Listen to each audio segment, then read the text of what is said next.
உப்பு காத்து ஊத காத்து சுத்தும் கடல் கரைய பார்த்து சத்தியமா கோயில் கொண்ட சுப்பையா எங்க குப்பத்துக்கு குல விளக்கு நீ ஐயா.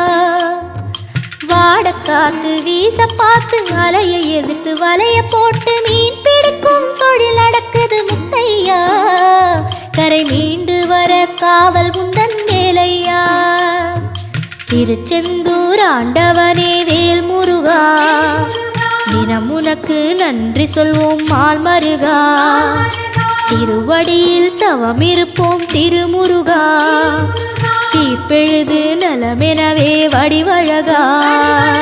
உப்பு காத்து ஊத காத்து சுத்தும் கடல் கரைய பார்த்து சத்தியமா கோயில் கொண்ட சுப்பையா எங்க குப்பத்துக்கு குல விளக்கு நீ ஐயா. திருச்செந்தூர் ஆண்டவன்